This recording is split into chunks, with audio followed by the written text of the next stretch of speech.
Bon matin tout le monde, ça me fait plaisir d'être avec vous ce matin. C'est une joie de pouvoir vous amener la parole. Et on va continuer, comme vous savez, dans une série sur l'Évangile de Matthieu.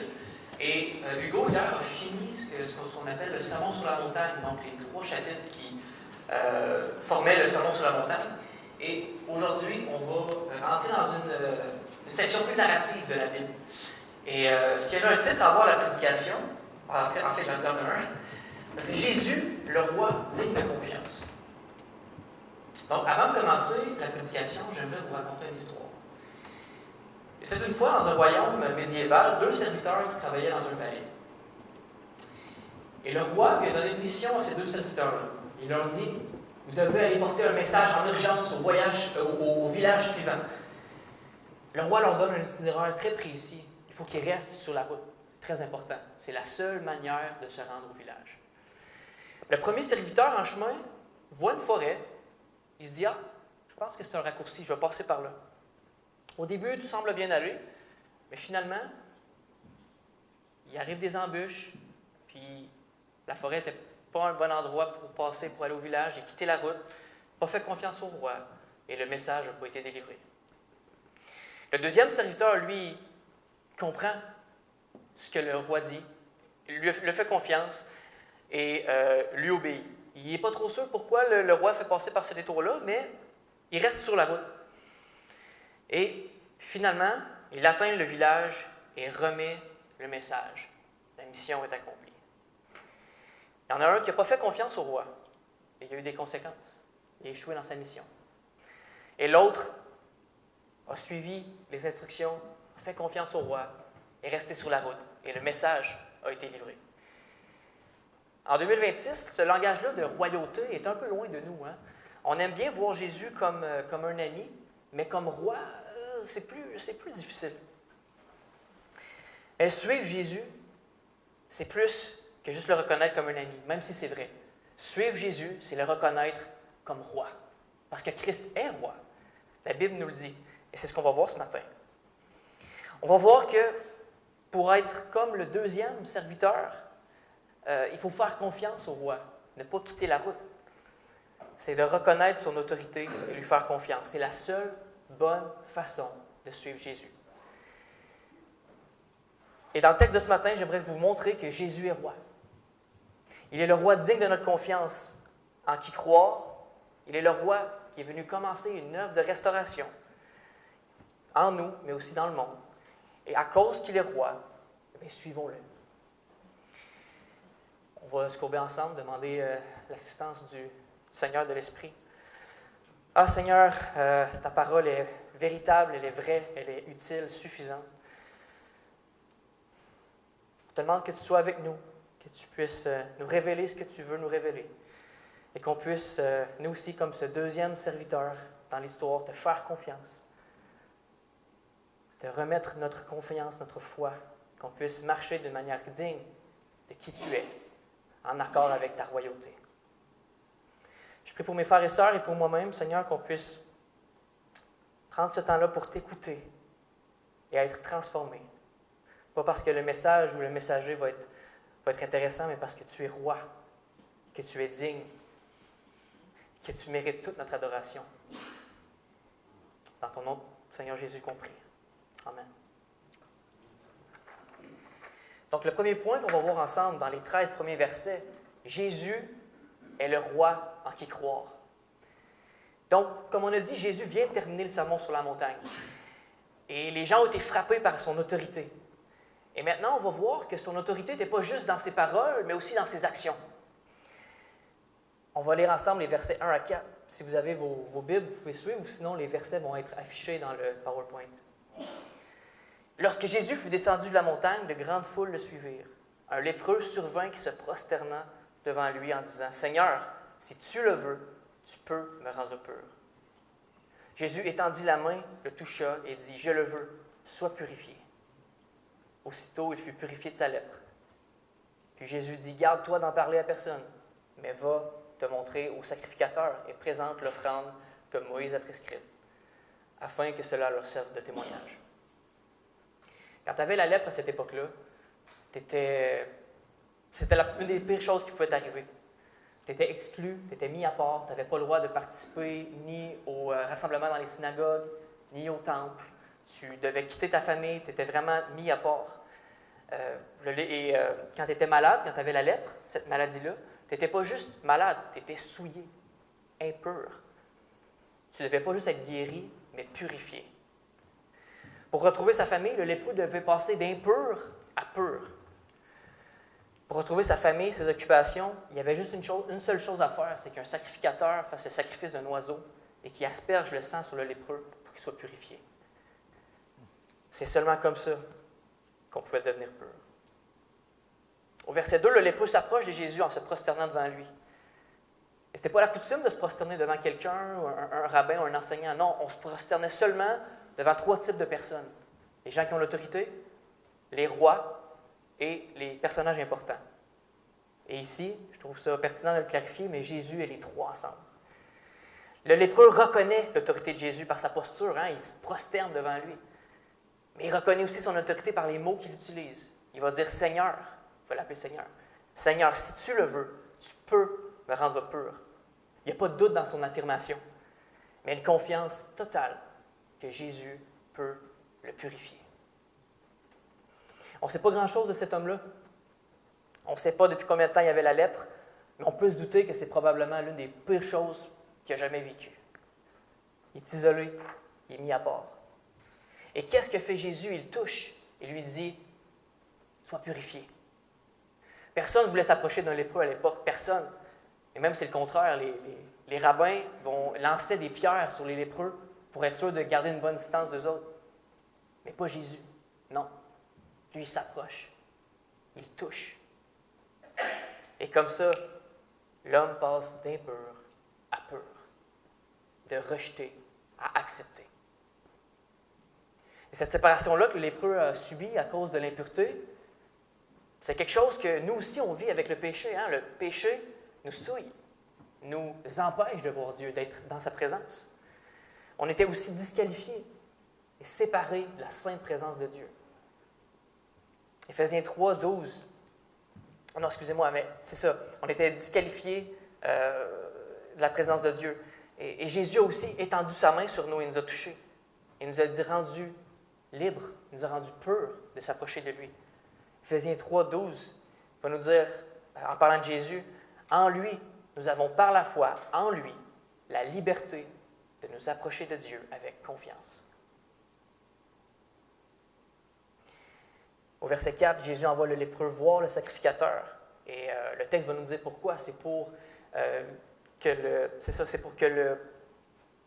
que le lépreux puisse retrouver sa vie normale et qu'il puisse être aussi un témoignage devant les sacrificateurs. La deuxième personne qui vient vers Jésus, c'est un centenier romain. Et on va lire ensemble les versets 5 à 8. Comme Jésus était entré dans Capernaum, un centenier l'aborda, le supplia, disant « Seigneur, mon serviteur est couché à la maison, il est paralysé et violemment tourmenté. » Jésus lui dit « Moi, j'irai le guérir. » Le centenier répondit « Seigneur, je ne mérite pas que tu entres sous mon toit, mais dis seulement un mot, et mon serviteur sera guéri. » Et regardez un peu la manière que le centenier aborde Jésus. Il a l'assurance, il est sûr que Jésus peut guérir son serviteur avec une seule parole. Une seule parole. Et je crois que le centenier ici a compris et cru quelque chose de vraiment important sur Jésus. Quelque chose que nous aussi, frères et sœurs, on doit comprendre et croire. Que Jésus a l'autorité. Et comment on sait qu'il a compris ça? Bien, regardez avec moi ce qu'il dit au verset 9. « Car moi qui suis soumis à des chefs, j'ai des soldats sous mes ordres. Je dis à l'un, va et il va. À l'autre, viens et il vient. Et à mon serviteur, fais cela et il le fait. » Ce qu'il est en train de dire, c'est qu'il, comme lui a l'autorité de dire quoi faire à ses soldats, il reconnaît que Jésus a la même autorité de chasser la maladie. Le centenier, c'est un homme de guerre, il fait partie de l'armée romaine. Il connaît c'est quoi la discipline et l'autorité. S'il y a bien quelqu'un de bien placé pour comprendre l'autorité, c'est bien lui. La foi du centenier est tellement grande que Jésus est plein d'admiration. Et ce que le centenier est tellement important, ce que le centenier dit est tellement important que Jésus met en pause sa conversation avec lui, se tourne vers les personnes qui le suivent et va prendre le temps de les enseigner. Voici ce que Jésus dit. En vérité, je vous le dis, je n'ai trouvé chez personne, même en Israël, une si grande foi. Or, je vous le déclare, plusieurs viendront de l'Orient et de l'Occident et se mettront à table avec Abraham, Isaac et Jacob dans le royaume des cieux. Mais les fils du royaume seront jetés dans les ténèbres du dehors, où il y aura des pleurs et des grincements de dents. Ici, ce que dit Jésus est révolutionnaire, dur, et c'est nouveau pour les personnes qui l'écoutent. Ce qu'il est en train de dire, c'est que le vrai peuple de Dieu, ce n'est pas les Juifs, mais c'est ceux qui ont leur foi en lui, en Jésus. Mais pourquoi est-ce que Jésus prend le temps d'enseigner ça à ce moment-là? Pourquoi est-ce qu'il prend le temps d'enseigner ça? Ici, ceux qui viennent de l'Orient et de l'Occident, c'est les païens, les non-juifs. Et Jésus dit que des non-juifs vont être à table avec Abraham, mais que les fils du royaume, les juifs, eux, vont être jetés dans les ténèbres. Et pour un juif de cette époque-là, cette table-là, où est-ce qu'allait être Abraham, c'est un grand festin à la fin des temps, où est-ce que le peuple de Dieu allait se retrouver. Les Juifs pensaient que c'était seulement des Juifs qui allaient être là.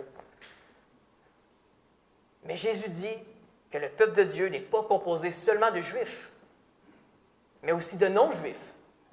Et en disant ça, il nous fait constater que la foi du centenier, qui n'est pas juif, enseigne quelque chose de très important. Ce n'est pas ta nationalité qui fait de toi quelqu'un qui appartient au peuple de Dieu, un membre du peuple de Dieu, mais c'est ta foi en Jésus. Et je crois qu'il y a une belle réflexion pour nous à avoir ce matin. À ma connaissance, ici, personne n'est juif. Personne ne peut revendiquer appartenir au peuple de Dieu par sa nationalité.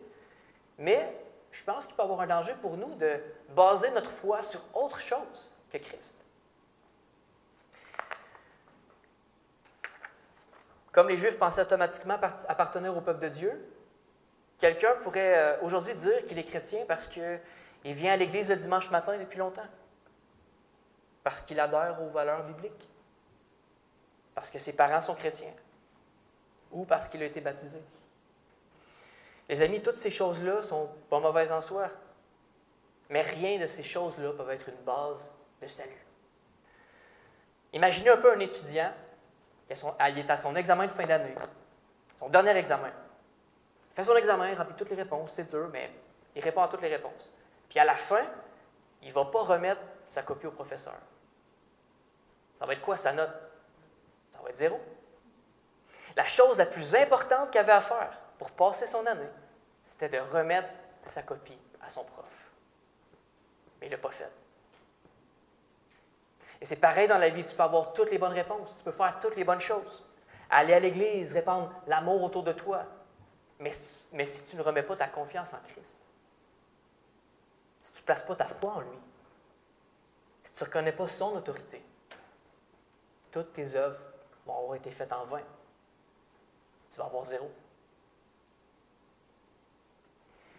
En opposant le centenier païen qui a la foi et le juif qui n'a pas la foi, Jésus met en lumière que le royaume de Dieu est là et qui est accessible à tous ceux qui placent leur foi en lui. Mais que les ténèbres, où est-ce qu'il y a des pleurs et des grincements de dents, ça, c'est aussi accessible à tous ceux qui placent leur foi dans d'autres choses que Christ. La foi du centenier et du lépreux était bien placée. Ils ont fait confiance à Jésus. Ils ont reconnu l'autorité du roi. Et ils ont été reçus à bras grands ouverts par Jésus. Je ne sais pas pour vous, mais je trouve leur foi un peu intimidante. Je ne pense pas qu'on pourrait qualifier ma foi de la plus grande d'Israël. Mais ma foi ressemblerait peut-être plus à ceux des disciples qui se font dire par Jésus « gens de peu de foi ». Peut-être êtes-vous découragé de la taille de votre foi. Mais j'aimerais qu'on puisse écouter R.C. Sproul, célèbre théologien, qui nous rappelle quelque chose de très important. Ce n'est pas la quantité de foi qui sauve ou agit, mais la personne en qui elle est placée. Ce n'est pas la quantité de foi qui sauve ou qui agit, mais la personne en qui elle est placée. Jésus est cette personne. Jésus est le roi qui croit. Oui, pour le salut, mais pour n'importe quel trouble, souci que vous avez, qu'on a. Une demande qui n'est pas répondue de la part de Dieu n'est pas un silence. En Job 23, versets 8 à 10, Job va dire en parlant de Dieu, « Mais si je vais à l'Orient, il n'y est pas. Si je vais à l'Occident, je ne le trouve pas. Est-il occupé au nord? Je ne puis le voir. Se cache-t-il au midi? Je ne puis le découvrir. Il sait néanmoins quelle voie j'ai suivie.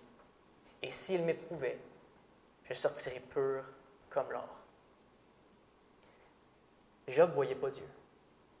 Mais au fond de lui, il reconnaissait que Dieu, lui, le voyait. Et que ce qu'il traversait avait un but. De l'éprouver, le purifier, le rendre pur comme l'or. Et Dieu fait la même chose avec nous aujourd'hui. Il nous éprouve avec un but. Et comme Job, c'est vrai que des fois on peut se dire, « Seigneur, t'es où?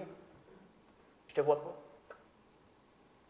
Mais frères et sœurs, Jésus nous a répondu à cette question-là. Dans le dernier verset de l'Évangile de Matthieu, Jésus va dire, « Je suis avec vous tous les jours jusqu'à la fin du monde. » Jésus est bien le roi en qui croire. Il est ce roi de compassion qui va vers les pécheurs. Et on va voir ensemble comment est-ce que les miracles de Jésus, vers quoi est-ce qu'il pointe, qu'est-ce qu'il signifie, et comment est-ce qu'il a commencé cette œuvre-là de restauration en nous, mais aussi dans le monde. Donc, le deuxième point qu'on va voir ensemble, Jésus, le roi qui nous restaure. On va regarder un peu la signification des miracles, qui sont aussi appelés des signes. Et on va voir vers quoi est-ce que les signes signalent. Vers quoi les signes signalent? Bon. Une de ces choses-là, c'est la restauration. La restauration qui fait en nous, mais aussi dans le monde. La restauration, c'est le fait de ramener quelque chose de brisé, d'abîmé ou de perdu à son état original, ou même encore mieux. Pensez à une voiture qu'on amène au garage. Elle entre brisée, mais elle ressort réparée ou restaurée. Alors oui, les guérisons, les démons chassés, ne sont pas juste des actes miraculeux en soi, mais des signes. Ce sont des signes qui nous révèlent la puissance et l'autorité du roi. La restauration des pécheurs et de toute la création. On va lire ensemble les versets 14 à 17. Jésus se rendit à la maison de Pierre dont il vit la belle-mère, couchée avec la fièvre. Il toucha sa main et la fièvre la quitta. Puis elle se leva, se mit à le servir. Le soir venu, on lui amena plusieurs démoniaques. Il chassa les esprits par sa parole et guérit tous les malades. Ainsi s'accomplit la parole du prophète Ésaïe. Il a pris toutes nos infirmités. Il s'est chargé de nos maladies. Donc Jésus est revenu à Capernaum et il devait séjourner chez des personnes différentes. Et une de ces places-là, c'était la maison de Pierre. Et le texte nous dit qu'il rentre dans la maison, voit la belle-mère de Pierre, malade, qui vient, qui la touche et qui la guérit. Dans l'Évangile de Luc, c'est rapporté que Jésus chasse la fièvre. On voit par là que Jésus a l'autorité même sur la maladie. Elle ne demande rien. Et lui, il la guérit. Il la ramène à son état de santé normal qu'elle avait avant d'être malade. Il la restaure. Après avoir guéri la belle-mère de Pierre, le mot a dû se passer, que Jésus était là, parce que le texte nous dit qu'il y a des personnes qui amenaient plein de malades et des gens qui étaient possédés par des démons. Le verset 16 dit que Jésus chassait les esprits par sa parole et guérissait toutes les maladies. Toutes les maladies. Jésus ne guérissait pas juste des otites ou des mal de gorge. Non, il avait la puissance de guérir toutes les maladies. Et il avait la puissance aussi de chasser tous les démons. Jésus n'a jamais refusé de guérir quelqu'un parce qu'il était trop malade ou que son démon qu'il avait il était trop fort. Non. Jésus a guéri toutes les maladies et chassé tous les démons. Vous voyez ici au verset 17, les mots « Ainsi s'accomplit la parole du prophète Ésaïe ». Matthieu est en train de nous dire quelque chose d'important ici. Quand vous voyez ça dans un texte du Nouveau Testament, « Ainsi s'accomplit », eh bien, ça veut dire que c'est quelque chose qui est accompli, qui a été prophétisé dans l'Ancien Testament. Donc, je vous encourage à aller voir dans ces moments-là, ces textes-là dans l'Ancien Testament. Il y a beaucoup de Bibles qui ont ce qu'on appelle des références croisées. C'est souvent dans les marges, vous allez voir les versets, et il y a d'autres versets de référence. Donc, pour voir de quel genre de prophétie on parle qui est accompli, bien, ces outils-là nous aident vraiment à comprendre qu'est-ce qui est accompli, qu'est-ce qui est annoncé. Ici, l'accomplissement qui vient d'être fait, que Matthieu nous rapporte, vient d'Ésaïe 53, comme on a lu ce matin. Plus précisément, le verset 4. Et ce passage-là est très important pour nous, pour qu'on puisse comprendre la signification des miracles.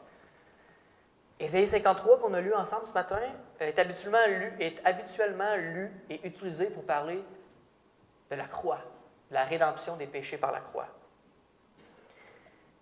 Mais ici, l'accomplissement qui est fait vient d'Ésaïe 53, verset 4, qui nous parle plus que Jésus a pris nos infirmités et nos maladies. Donc, pas nécessairement le péché, mais les conséquences du péché. L'impureté, la maladie, la possession par des démons sont des conséquences du péché.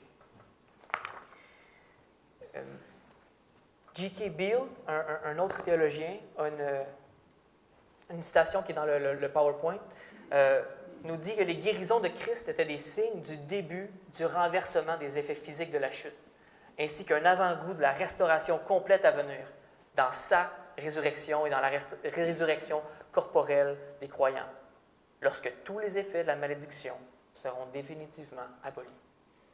Ce que M. Beale ici essaie de nous dire, c'est que le Messie qui était attendu n'allait pas simplement venir combattre le péché, mais toutes les conséquences du péché. Les miracles que Jésus fait ne font pas juste guérir. Ils montrent que Dieu est en train de réparer le monde. En guérissant les malades sur terre, Jésus annonce sa victoire sur la maladie. En combattant les démons sur terre, Jésus annonce sa victoire sur Satan. L'Ancien Testament nous annonce que des guérisons allaient suivre l'arrivée du Messie. Et qu'est-ce qu'on voit ici? Un Jésus qui guérit, qui répare le monde.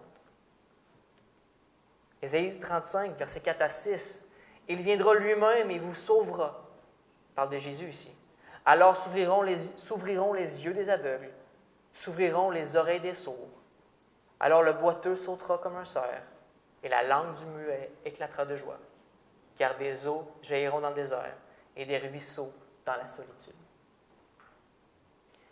Les miracles que Jésus fait sont plus que des actes miraculeux en soi. Mais il est en train de restaurer le monde, de réparer ce qui a été brisé. La maladie, l'impureté, la possession par les démons, toutes ces choses-là n'existaient pas avant la chute. C'est le péché qui les a amenés dans le monde. Et ici, Jésus, le roi, vient restaurer ce qui est brisé en renversant les malédictions de la chute par son toucher et sa parole. Les personnes qui vont à Jésus dans notre passage sont comme des brebis malades, découragées, sans espoir. Ils ont besoin d'un bon berger pour les restaurer. Et ce qu'ils trouvent en Jésus, c'est le roi berger, qui a la compassion pour ses brebis, mais aussi l'autorité nécessaire, la puissance nécessaire pour les sauver, pour les restaurer. Comment est-ce que Jésus a pris leurs maladies, leurs infirmités? En étant là avec eux, en prenant soin de chacune de ses brebis, comme s'il était à lui. Elles sont venues sans espoir découragées et repartent guéries et restaurées. Et ultimement, Jésus a vraiment pris leurs maladies et porté leurs infirmités à la croix. Et chère Église, c'est ce que Jésus a fait avec nous aussi.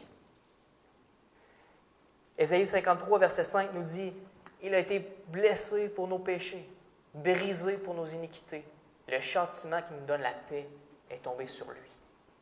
Et c'est par ses meurtrissures que nous sommes guéris. » Notre pire maladie, notre pire défaut, c'est le péché. Et le péché a été vaincu à la croix. Le roi est mort et est ressuscité pour qu'on puisse partager sa victoire, pour qu'on puisse célébrer avec lui sa victoire. Et c'est vrai qu'on souffre encore. On est dans un monde qui est brisé. On en a parlé un peu ce matin. On a des frères et des sœurs qui souffrent. Et pendant ma préparation de la prédication, je priais pour vous, puis chacun d'entre vous, vous vivez quelque chose. Il y a quelque chose de brisé, il y a des conséquences du péché que vous vivez. À chaque personne que je pensais, je voyais une situation que vous viviez qui était difficile. C'est vrai qu'on souffre encore des conséquences du péché. Le deuil, l'insomnie, l'anxiété, les relations difficiles, les douleurs, la maladie. Jésus a vécu toutes ces choses aussi sur terre. Et il peut réellement compatir avec vous. Et on dit ça souvent, hein? Ah, Jésus a souffert aussi, il peut compatir. Mais est-ce qu'on comprend ce que ça veut dire et est-ce qu'on le croit vraiment? Je ne sais pas c'est quoi la pire chose que vous avez vécue. Est-ce que c'est la perte d'un proche, une maladie, un cancer, un abus? Et maintenant, imaginez qu'il y a votre meilleur ami qui vient, qui s'assoit à côté de vous et qui a vécu exactement la même chose que vous. Il a vécu exactement la même chose que vous. Il peut vraiment compatir et comprendre parce qu'il a traversé ça aussi. Il sait ce que vous traversez, il comprend ta souffrance. Mais c'est Christ. Ce Jésus-là, notre roi, peut compatir parce qu'il a vécu, comme nous, les conséquences d'un monde brisé. Il comprend, il le sait. Comme le dit Timothée Keller, Dieu ne nous abandonne pas dans la souffrance. Il l'utilise et il y entre lui-même. Et c'est pour ça que nous pouvons lui faire confiance.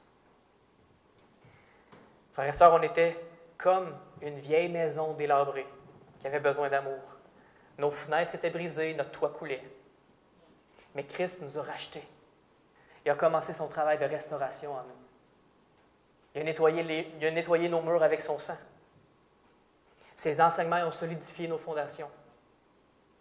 Sa grâce a lavé nos fenêtres pour qu'on puisse voir la lumière. L'Esprit de Dieu qui est en nous est une preuve que la restauration est bel et bien commencée. Et un jour, bientôt, on va vraiment être sans mal. Un jour, bientôt, on va vraiment être sans larmes, sans souffrance, sans douleur. Un jour, bientôt, notre monde va être entièrement restauré. Notre corps va même être restauré lui aussi. Et un jour, bientôt, le roi va revenir. Maintenant, si Jésus est vraiment roi, si c'est vraiment lui, le roi qui a autorité, qui restaure, qu'est-ce que ça implique pour nous? Comment est-ce qu'on devrait vivre notre vie?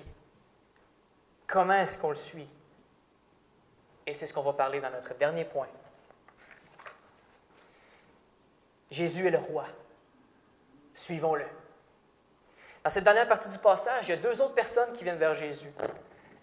Et au travers de ces deux rencontres-là, Jésus va nous enseigner des principes très fondamentaux, très importants.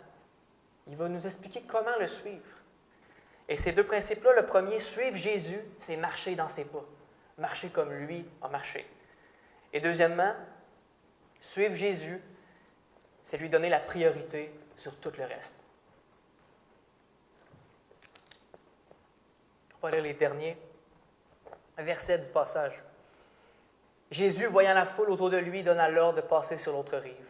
Un scribe s'approcha de lui et lui dit « Maître, je te suivrai partout où tu iras. » Jésus lui dit « Les renards ont des tanières, les oiseaux du ciel ont des nids, mais le Fils de l'homme n'a pas où reposer sa tête. » Un autre parmi les disciples lui dit « Seigneur, permets-moi d'aller d'abord ensevelir mon Père. » Mais Jésus lui répondit « Suis-moi et laisse les morts ensevelir leurs morts. » Premièrement, le scribe vient vers Jésus. Un scribe, c'était un docteur de la loi, un enseignant, quelqu'un qui connaissait bien la Torah. Et on voit qu'il l'appelle Seigneur et qu'il lui dit même « J'irai partout où tu iras. » C'est encourageant, il a l'air en feu pour Jésus. Et là, Jésus va lui répondre d'une manière imagée que les oiseaux ont des nids, que les renards ont des tanières et qui ont des endroits pour se reposer, qui ont chez eux, qui ont du confort, mais que lui, le Fils de l'homme, Jésus, n'a même pas ça. Et c'est vrai que Jésus, pendant son ministère terrestre, n'avait pas de maison. Il n'avait nulle part qu'il pouvait appeler son chez lui. Il y avait très peu de possessions. Et c'est ça, il n'y avait pas de pied à terre. Ici, c'est la première fois que le nom Fils de l'homme est utilisé par Jésus. Et c'est un titre qui se réfère au fait qu'il est le Messie, celui qui devait venir établir le règne de Dieu. Et il apparaît dans Daniel 7, ce titre-là de Fils de l'homme, et il est censé venir sur les nuées avec la gloire. Il reçoit la gloire, la domination et le règne. Mais la façon que Jésus vient, dans sa première venue, est beaucoup moins éclatante que ça. Les Juifs ne s'attendaient pas à voir un Jésus qui servait, qui guérissait les autres comme ça. Il est venu d'une manière tellement humble, né d'une femme, travaillant comme charpentier. Avez-vous déjà pensé à ça? Dieu incarné, Jésus le Fils, a travaillé. Il avait une job. Il était charpentier. Et en plus de ne pas avoir de chez lui, Jésus était constamment rejeté. Il était rejeté par ses frères et sœurs, ses propres frères et sœurs, les gens de son village de Nazareth. La Galilée l'a rejeté, la Judée aussi. La Samarie n'ont pas voulu l'héberger. Les Gadaréniens qu'on va voir la semaine prochaine lui ont demandé de partir. Ses disciples l'ont même abandonné. Et même son père a déversé sa colère sur lui. On ne sait pas beaucoup de choses sur ce scribe. Est-ce qu'il voulait suivre Jésus parce qu'il donnait des bons enseignements et qu'il voulait avoir accès à des guérisons gratuites? Le texte ne nous dit pas si le scribe était vraiment sincère. Mais je pense que la leçon ici que Jésus nous enseigne est plus importante de savoir vraiment les motifs du scribe. Si le scribe voulait suivre Jésus, s'il voulait être un disciple de Jésus, marcher dans ses pas, il allait devoir le suivre, même si ça l'implique avoir moins de confort qu'un renard. Jésus lui-même nous enseigne à quoi ça ressemble le suivre. Matthieu 16, 24 nous dit « Si quelqu'un veut venir après moi, qu'il renonce lui-même, qu'il renonce à lui-même et qu'il se charge de sa croix et qu'il me suive. » Jean 15, 20. « Souvenez-vous de la parole que je vous ai dite. Le serviteur n'est pas plus grand que le maître. S'ils m'ont persécuté, ils vous persécuteront aussi. » Et Jean 13, 34. « Je vous donne un commandement nouveau. Aimez-vous les uns les autres, comme moi je vous ai aimé. Aimez-vous les uns les autres. » Un bon disciple suit les enseignements de son maître et marche comme lui. Peut-être que ce scribe avait entendu parler de Jésus et trouvait ses enseignements bien cool. Et il a dit « Ouais, mais sais-tu quoi, Jésus, ça a bien de l'allure ce que tu enseignes. Je vais te suivre. » Et pareillement, aujourd'hui, quelqu'un pourrait dire « Hey, le christianisme, c'est bon. Il y a des bonnes valeurs. J'adhère à ça. » Mais il pourrait se décourager quand il voit qu'il y a un coût à suivre Jésus. Au pire encore, cette personne-là pourrait continuer à adhérer à la Bible, venir à l'Église, mais sans jamais reconnaître Jésus comme roi, sans jamais reconnaître son autorité sur sa vie. Marcher comme Jésus, ça ne se manifestera pas juste dans notre comportement ou notre caractère, mais aussi dans la manière qu'on a de servir Dieu et les autres. Et vous, frères et sœurs, est-ce que vous avez reconnu cette autorité-là sur vos vies? Est-ce que vous marchez comme Jésus? Ou est-ce que vous cherchez à marcher comme lui? Comme Jésus est venu et s'est abaissé pour nous, tous autant que nous sommes, on a la grâce et l'appel de s'abaisser pour vivre pour lui. De mourir à nous-mêmes pour vivre pour lui. De reconnaître Jésus comme roi, c'est de marcher comme lui. La deuxième personne qui vient vers Jésus est appelée un disciple. Mais un disciple ne signifie pas nécessairement quelqu'un qui reconnaît l'autorité de Jésus, mais ça peut être juste simplement quelqu'un de la foule qui le suivait. En bon québécois, on appellerait cette personne-là un suiveur. Il aborde Jésus et il fait une demande au verset 21. On lit « Seigneur, permets-moi d'aller d'abord ensevelir mon Père. » Il arrive devant Jésus avec une condition. Ensevelir son Père, ça ne voulait pas dire que son Père était mort ou que son Père allait mourir. Et qu'il devait aller préparer les funérailles. Ça voulait plutôt dire qu'en tant que fils, il devait être présent lorsque son père allait mourir pour pouvoir s'occuper des funérailles et récolter son héritage. À l'époque, c'était une attente culturelle que le fils devait être là, devait en prendre en charge les funérailles. Et en lui demandant de le suivre, Jésus va enseigner à cet homme-là qu'il ne peut pas aimer plus son père que le roi et le royaume. Ce que cet homme-là demande nous montre une chose. Il n'a pas compris qui qu'il y avait devant lui. Il n'a pas compris que devant lui était Dieu fait chair, le Christ, le Messie tant attendu, le roi de l'univers.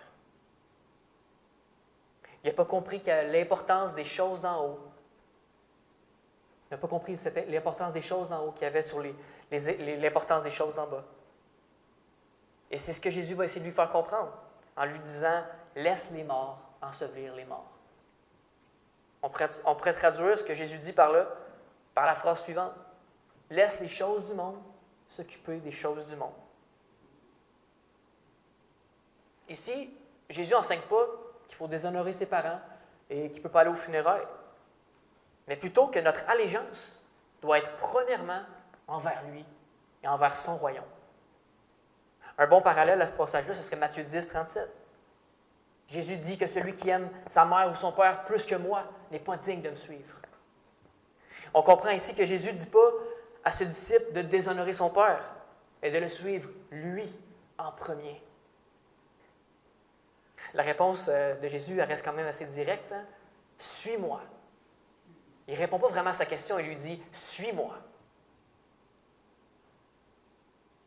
Et Jésus nous dit la même chose à nous aujourd'hui. « Suis-moi ». Il veut la première place dans notre cœur, dans ton cœur.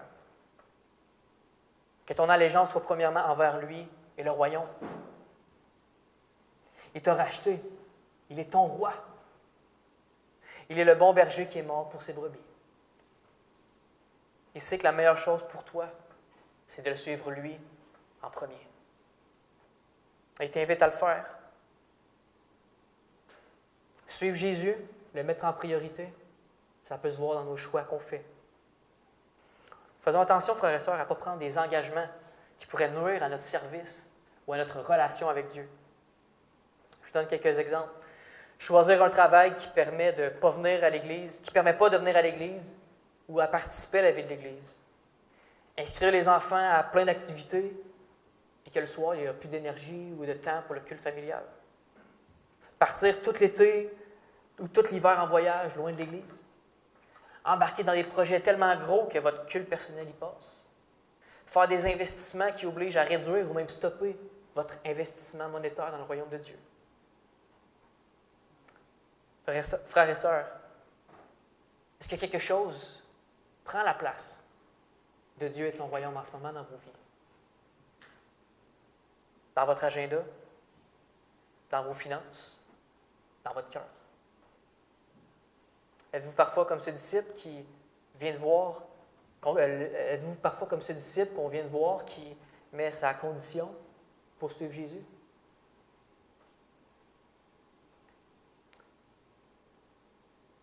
Jésus est vraiment roi. Il mérite notre confiance, ta confiance. Il l'a prouvé dans le texte de ce matin. Il l'a prouvé dans vos vies, en vous rachetant de la mort éternelle pour la vie éternelle, comme on a vu dans Ésaïe 53, verset 5. Par ses meurtrissures, on est guéri. Il est digne d'être suivi comme roi et pas en bas de ça.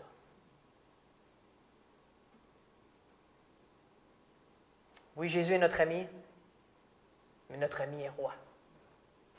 Oui, Jésus est notre frère, mais notre frère est roi.